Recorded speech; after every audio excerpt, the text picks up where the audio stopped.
What state do you plan on retiring in? I've got the 10 best states to retire in and the 10 worst. That and more coming up.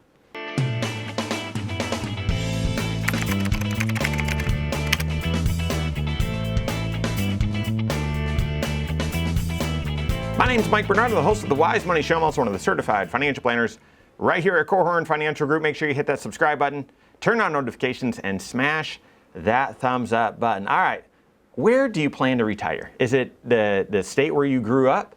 Is it one that is better climate? Are you following the kids? Where do you plan to retire? And it's okay not to know, but it would be appropriate to make sure that you're talking to your spouse about it. I would tell you right now, and Cindy and I were in our 40s, it's, we got a long time. We are not on the same page. She's of the mindset of, no, we're gonna follow the kids. To me, I'm thinking, no, the kids are staying home and we got 3, it's not like we can follow them anywhere. But my folks, they retired and moved down to Florida. Grew up in Michigan, so don't see them as often, but with technology, we're still able to connect often. So what's your plan? And talk to your spouse, talk to your certified financial planner so that you can plan appropriately. Well, every year, in fact, a couple of times a year, different financial websites or financial folks that will come out with their survey of the best places to retire, best states to retire in. And Wallet Hub just did that at the beginning of 2024. And surprisingly, Florida had been knocked off the pedestal, had been knocked off the podium, and was not the #1 state to retire in for coming into 2024. Let's take a look at the top 10 states to retire in and the criteria that they used.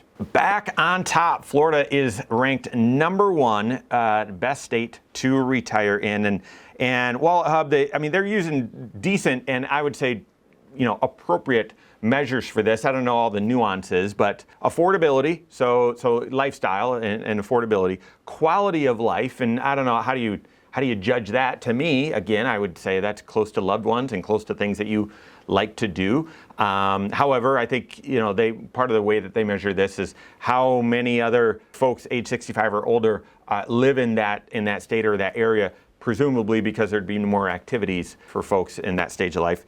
And then third, of course, is healthcare, access to great healthcare. And so those are the 3 criteria. Yes, Florida, even though it didn't rank as good in affordability and healthcare, reclaimed the #1 spot. Colorado coming in at #2. Virginia was #1. They're at #3 in this latest poll. Few states in the Mountain West there as well. Minnesota getting a lot of snow, but in the top 10, a lot of snow and a lot of cold, still in the top 10 states to retire in. What about the worst 10? Again, grading on the same criteria. So states that are most unaffordable, access to good health care is hard to find, and overall quality of life is lower. Kentucky, believe it or not, is number 50. New Jersey, you're going to see some of New England here represented. Northeast, New York in there, Rhode Island in there as well. Illinois, some of the highest tax states are there as well. Where does your state land? Check out the link below and you can hover over your state, see where it lands. Here's the thing. No matter what state you live in, whether you like where it ranks on this or whether you think Wallet Hub is, they have no idea. You can actually make your own state or your own situation score high marks in those 3 categories. How? Through a 5-factor retirement plan. Again, this survey is looking at affordability, quality of life, and healthcare, access to healthcare. And each of those, in more geeky formats, are represented in that 5-factor retirement plan that you need to do with your CFP to determine if you're on track to retire and what it takes to be on track to retire with confidence. Those 5 factors: what age do you want to be done? Okay, and what's your life expectancy? How much are you going to spend? What's your lifestyle? And I'm going to come back to that one. What are your income sources? How much investments or how much do you have saved up for retirement? And then how much risk are you taking within those investments? Therefore, what's the projected rate of return? Those 5 are independent decisions you're going to make, but they're interrelated once you make them, right? You can't say, I'm going to retire really early. I want to spend a lot. I don't want to save a lot, and I don't want to take any risk, right? They're interrelated. And so that 5-factor retirement plan, you can make those choices up front, see what it takes to be on a confident retirement, on a confident path to get there. But then on an ongoing basis, update those figures to make adjustments and account for changing goals or changing circumstances. So affordability is going to be represented in that 5-factor retirement plan, because you're going to take a look at wherever you're living and saying, well, this is the lifestyle that I would need to live the life that I'm called to, the life that I want to live, and make sure that that fits within that 5-factor retirement plan.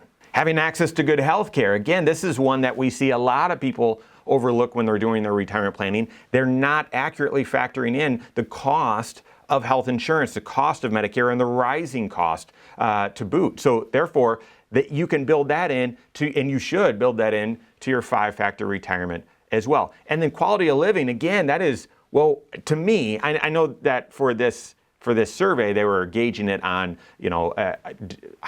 what's the population of people age 65 or older, but traveling, how do you define the lifestyle that you want in retirement? Is it traveling? Is it spending time with kids? Is it a couple vacations a year? Is it a nicer home?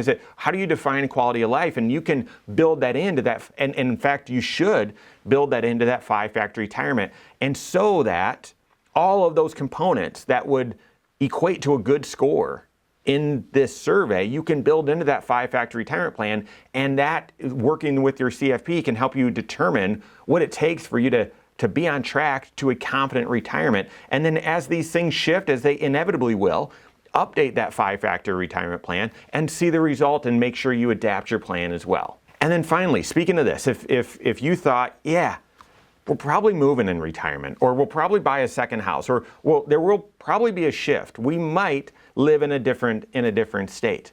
Plan for that as well when you're doing that 5-factor retirement plan. Specifically, if you're planning on moving or buying a second house, where's the down payment going to come from?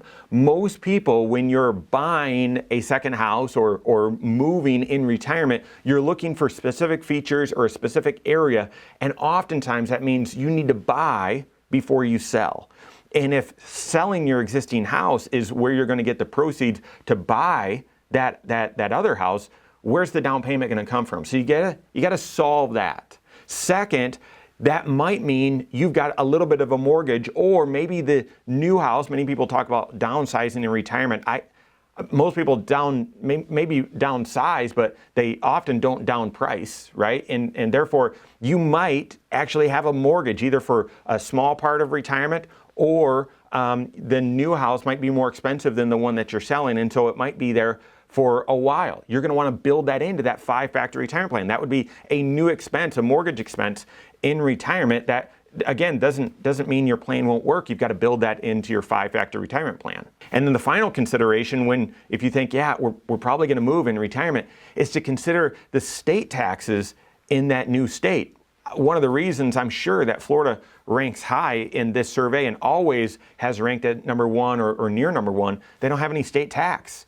Texas as well, there's a handful of states that don't have any state tax. Doesn't mean you have to live there. Know the state that you're moving to or that you plan to move to in retirement, know their state tax situation. Do they tax Social Security? Do they tax retirement withdrawals? What are the tax planning opportunities that exist in that state so that you can properly plan ahead? Work with your certified financial planner on that, not just on building that 5-factor retirement plan, but updating that as you get more clarity as to where you think you might want to live, what that quality of life is, and what all those factors are. Work with your CFP on that. Build out that 5-factor retirement plan that gives you clarity and confidence towards an ideal retirement for your situation. So work with your CFP on that. If you don't have a CFP on your team, contact one on my team. Find us online, Korhorn.com.